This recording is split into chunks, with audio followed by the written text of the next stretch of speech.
साथ हो जो मेरे, किस चीज की कमी है, किसी और चीज की अब दरकार भी नहीं है। आप सभी को मेरा प्रणाम एंड ओम साई राम। आज बाबा हमारे साथ है। मेरा मन था कि आज मैं बाबा को वीडियो में लूँ। बहुत टाइम से कैसे कैसे सेटअप करके मैं बाबा का फोटो यहाँ लगाई, मूर्ति, जिससे बाबा हमारे वीडियो में आ सके। एंड आइए, बहुत सुंदर सा एक मिरेकल्स लेकर के आए हैं श्री साईं भक्त का। और ये एक बहुत बहुत बहुत मतलब आप उसको लो ना कि एकदम से अनोखा है, मतलब बहुत अद्भुत है। और और इनका जो सिलसिला था, जो भी इनकी पेनफुल लाइफ रही, सब मेरे आंखों के सामने हुआ है। बहुत क्लोज हैं, बहुत करीबी हैं, बहुत एक दूसरे के साथ रहे हैं। एंड क्या इनकी किस्मत बदली है मैं आपको बता नहीं सकती हूँ। और लेकिन एक और प्लस पॉइंट ये भी है कि उनको, वो जानते थे कि भगवान हैं, बाबा हैं। उनको उतना इस पे ट्रस्ट नहीं था जितना उनको मुझे देख करके ट्रस्ट होता था। बिकॉज जब भी वो मुझसे मिलते थे, वो बस इतना ही कहते थे कि तुम में इतना आत्मविश्वास कैसे है, तुम इतना खुश कैसे रहती है, तुम कैसे, हम तुमसे बात करते हैं तो ऐसा फील होता है कि नहीं, मतलब लाइफ में सब है, सब कुछ है, सब ठीक हो जाएगा, इतना मोटिवेट कैसे करती हो। वो ऑलवेज मुझे यही बात बोला करते थे। एंड मुझे भी समझ में नहीं आता था, लेकिन हाँ, मैं तो हमेशा एक चीज़ कहती हूँ कि मुझ में बहुत गट्स है, बहुत हिम्मत है, मैं जल्दी नहीं घबराती हूँ। मैं रोंदू हूँ, मैं बहुत रोती हूँ, मैं बहुत रोती हूँ, मैं बहुत रोती हूँ। लेकिन हाँ, वो रोने में मुझे मेरी वीकनेस नहीं दिखती है। और कभी कोई भी चीज़ में उलझने से अच्छा है कि मैं खुद को रो करके शांत कर लेती हूँ। सो वही होता है। एंड बाबा हमारे साथ हैं तो मैं ऑलवेज हैप्पी ही रहती हूँ। एंड जब मुझे रोना आता है तो आप सब देख सकते हैं कि मैं वीडियो में भी रो देती हूँ। और जब स्माइल, हंसना है तो मैं हंसती हुई हूँ मज़े से, क्योंकि मुझे बहुत अच्छे से पता है कि लाइफ को कैसे जीना है। और सो मैं बहुत अच्छे से सीख गई हूँ। तो इसलिए अपनी खुशियाँ मैं किसी और से नहीं मांग सकती हूँ और ना मैं खोज सकती हूँ। सो मेरी खुशियाँ हमारे अंदर हैं, आप सभी के अंदर हैं। तो हम कभी किसी पे ना डिपेंड रहें कि वो हमें खुशियाँ दे। बिकॉज ये खुद हम इस चीज़ को ऑब्जर्व कर सकते हैं एंड कमा सकते हैं। ये हमारी खुशियाँ, वो किसी और के हाथ में नहीं है और देनी भी नहीं चाहिए। कुछ चीज़ें हैं जो खुद में ही हमें करनी चाहिए। ये एक साईं भक्त हैं। भक्त तो नहीं थे ये साईं बाबा के, लेकिन ये धीरे धीरे साईं बाबा के भक्त हो गए। ये और भाई भगवान को मानते थे। ये हमारे भाई की स्टोरी है।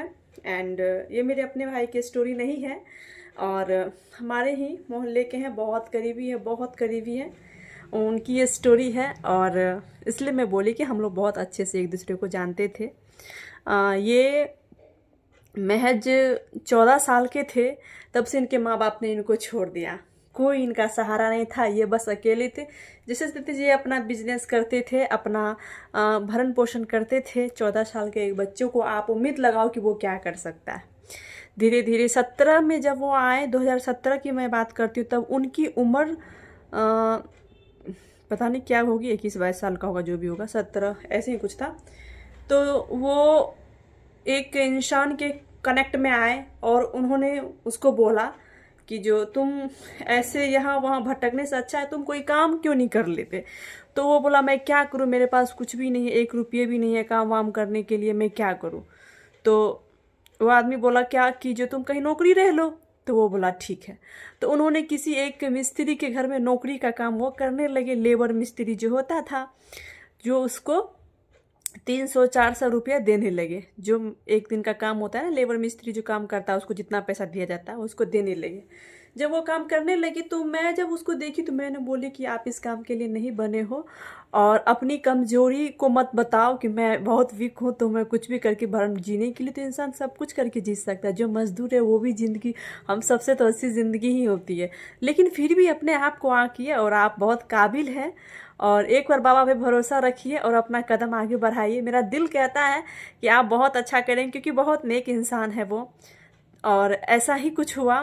तो वो बोली कैसे, मैं बोली कुछ नहीं, बस बाबा का नाम लेना, अगरबत्ती जलाइए, बाबा को प्रणाम कीजिए, और जैसा आपका कर्म है आप करते रहिए, देखिए आपको रास्ता दिख जाएगा। आप कुछ स्किल बनाइए अपना, और कीजिए। तो वो बोले मुझे कुछ भी नहीं आता है।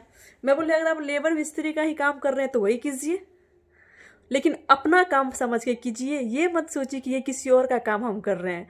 आप अपने आप को उसमें स्ट्रांग बनाइए, वो अच्छे से सीख जाइए आप। जरूरी लेबर मिस्त्री में सब गिट्टी बालू ही उठाते हैं, कुछ उनके ऑनर भी होते हैं, कुछ ठेकेदार भी होते हैं। आप कुछ ऐसा कीजिए, उसमें आपको स्ट्रांग बनना है। कुछ भी करते हैं आप, नल टंकी लगा रहे हैं तो प्लम्बर है, कुछ भी है तो आप उसको अपने आप में स्ट्रांग कीजिए। उस चीज़ को आप बहुत अच्छे से गट से सीख लीजिए, तो वो उस चीज़ को फ्लो करने लगे। किसी के यहाँ काम करने जाते थे तो जिसके यहाँ काम करते तो उसको खुद यकीन नहीं होता था कि ये कैसे काम कर रहा, इतना कौन काम करता है, इतना मेहनत से कौन करता है। काम वाले लोग भी उनको देख के आश्चर्य होते थे, लेकिन उनको मैं हमेशा बोलती थी कि सीखना है। और मेरा प्रे हमेशा यहाँ होता है कि हे बाबा, उनकी मेहनत को ना आप विफल मत होने देना, बिकॉज कोई उनका सहारा नहीं है, एक आप ही उनका सहारा है। ना उनको माँ है, ना बाप है, ना भाई है, कोई नहीं है उनको। एक अकेला वो अनाथ बच्चा है, रोगग्रस्त है, शरीर भी सुरक्षित नहीं है, सैकड़ों प्रॉब्लम थी उनके शरीर में, लेकिन फिर भी उनका दिल दिमाग हमेशा हंसमुख वो रहा करते थे, क्योंकि उन्होंने कभी किसी से उम्मीदें ना लगाई थी। और मैं उसको बहुत करीब से देखती थी। उन्होंने बहुत मेहनत से मिस्त्री का वो काम करने लगे। जब वो मिस्त्री का काम करने लगे कि तो करीबन 2 साल तक उन्होंने वही काम किया, नल टंकी लगाना जो भी होता है, ये सब चीज़ वो धीरे धीरे करने लगे। 1500 रुपया उसको रोज का होने लगा। कभी हुआ कभी नहीं हुआ, 5 दिन काम मिल गया, 5 दिन काम नहीं भी मिला। और एक दिन क्या हुआ कि एक आदमी उन्हीं के घर आए थे जिनके यहाँ वो काम कर रहे थे, और वो बोले क्या कि आपको देखते हैं ये काम करने आता है, मेरे घर में भी लेबर की ज़रूरत है, आप चलिए मेरे घर में काम कर दीजिएगा, मैं आपको महीने का पैसा भी दूंगा 7,000 रुपया। ये बेचारा गरीब क्या करता, ये खुशी खुशी 7,000 रुपया में खाना पीना मिलेगा, 7,000 रुपया मिलेगा, ये उनके यहाँ चले गए। जब ये उनके यहाँ गए तो वो बहुत अच्छे इंसान थे, बहुत नेक इंसान थे। जब उनके घर में वो काम करने लगे और जब उनकी पहली तनख्वाह, आप ध्यान देना मेरी बात को, जब उनकी पहली तनख्वाह जो 7,000 रुपया थी, वो अंकल जी ने जब इन साईं भक्त को जब दिए, तो उस अंकल जी को बिल्कुल भी पता नहीं था ना कि ये साईं भक्त है, बिल्कुल भी पता नहीं था। तो उन्होंने जो 7,000 रुपये दिए, तो उसमें से 10 और 20 के कुछ सिक्के भी उसमें दिए उन्होंने। और आपको विश्वास नहीं होगा कि वो सिक्के में श्री साईनाथ का फोटो था। और वो जब वो सिक्का उनके हाथ में आया, बड़ा सा सिक्का था, 10 या 20 का वो सिक्का था, और बाबा का खूबसूरत सा उसमें तस्वीर होता है ना कि सिक्के के पीछे में भगवान जी की फ़ोटो होती है, तो उसमें साईं बाबा का फ़ोटो था। और वो देख करके वो रोने लगे और उनको दिलासा हो गया। वो मुझे फ़ोन किया और बहुत रोने लगे, और बहुत रोने लगे कि देख बाबा ने मुझे दर्शन दिए और बाबा ने मेरा काम स्वीकारा है, लगता है और मेरी किस्मत बदलने वाली है, मुझे ऐसा फील हो रहा है। मुझे भी बहुत खुशी मिली कि मेरे देवा ने उस गरीब की रक्षा की। और ऐसा नहीं कि बस बाबा ने ही उस पर कृपा दिखाई थी, उनकी मेहनत भी थी। और इसलिए मैं बार बार कहती हूँ, अपना मेहनत हमेशा करें। वो आदमी जब उनको पैसा दिया, वो जब सिक्का लिया तो वो बहुत रोने लगा। वो सिक्के को वो उस रूम के टेबल पे रख करके वहाँ पे अगरबत्ती जलाई, तो उस रूम के जो ऑनर थे तो वो उसको बोलते हैं कि आप यहाँ पे सिक्का रख करके अगरबत्ती क्यों जलाएं। तो वो ऑनर वो साईं भक्त जो थे वो बोलते हैं कि मैं साईं बाबा का भक्त हूँ, और आपने जो मुझे सिक्का दिया उसमें साईं बाबा का तस्वीर है। तो वो जो ऑनर था, उस लड़के का जो ऑनर वो क्या बोलता है कि मैं खुद साईं बाबा का बहुत बड़ा भक्त हूँ, प्लीज़ वो सिक्का आप मुझे दे दीजिए। आप देखिए रिश्ता कैसे है।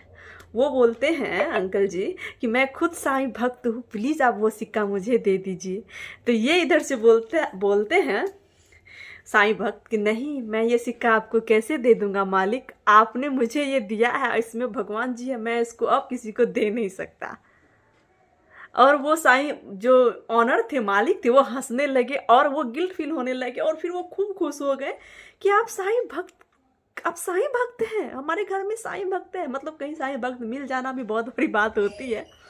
और वो बहुत बड़े कंपनी के वो मालिक थे। उन्होंने उनको तुरंत बोलते हैं मेरे पास बहुत सारे काम हैं, आप क्यों नहीं एक काम कर लेते? आपके पास पैसे नहीं है ना, मैं आपको 2 लाख रुपया दे रहा हूँ। आप बहुत ईमानदार हैं, हमको आपको देख के विश्वास हो गया कि साईं भक्त हैं, मतलब बेईमानी तो कर नहीं सकते हैं, चीटिंग तो कर नहीं सकते हैं, धोखा भी नहीं दे सकता है। मैं आपको 2 लाख रुपया दे के एक बिजनेस खोल देता हूँ, आप यहाँ बैठ के कमाओ। मैं आपसे ऋण ब्याजी कुछ भी नहीं लूँगा। जितना आप मेरा 2 लाख में कमाइए, 2 लाख रुपया मेरा आप 5 साल के अंदर मेरा पैसा वापस कर देना। आप यहाँ पे एक बिजनेस मैं आपको खोल देता हूँ, आप बैठ के बस चलाइए। देखिए बाबा की महिमा कैसी है। और वो बच्चा कैसे मना कर सकता था, उसको डर भी हुआ। फिर उन्होंने मुझे पूछा कि मैं क्या करूं। मैं बोला बाबा राह दिखा रहे हैं, पकड़िए इस रास्ते को ईमानदारी के साथ। धोखाबाजी कभी भी मत कहिएगा। 2 रुपया ज़्यादा कमा के उसको देना है, कम नहीं देना है। मैंने भी ऐसे ही उसको कुछ बोला उसके बाद, लेकिन मेरी आस्था हमेशा भगवान जी से मेरी हमेशा अर्जी लगी रहती थी कि बाबा उनको एक राह दिखा दो, उनको जीने की एक राह दिखा दो। वो एक बच्चा है और रोज़ बोलते थे वो कि मैं मर जाऊँगा, मेरा कोई नहीं है, मैं मर जाऊँगा, कोई मुझे नहीं देखने वाला है।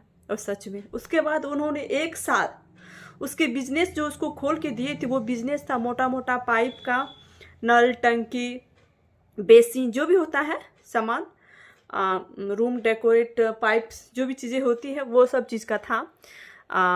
1 साल में उन्होंने 2 लाख का दुकान वो अंकल जी खोल दिए थे। वो लड़का अकेला बिना किसी स्टाफ के, वो पहले 6 महीने तक अच्छे से वो दुकान को चलाने लगे बिजनेस को, और उसमें उन्होंने 3.5 लाख रुपया कमाए वो 6 महीने में।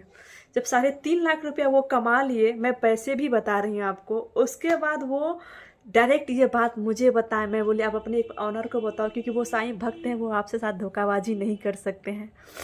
तो इसको ये भी बड़ा ईमानदार इंसान, ये तुरंत जाकर के मालिक को बोलता है सर आपने 2 लाख रुपए का बिजनेस खोल दिया, मैंने 6 महीने में 3.5 लाख रुपया कमाए हैं। उनके मालिक खुश हुए, उन्होंने पैसे नहीं लिए। वो बोलते हैं आप और मेहनत करो, आप ये पैसे भी लगाओ दुकान में।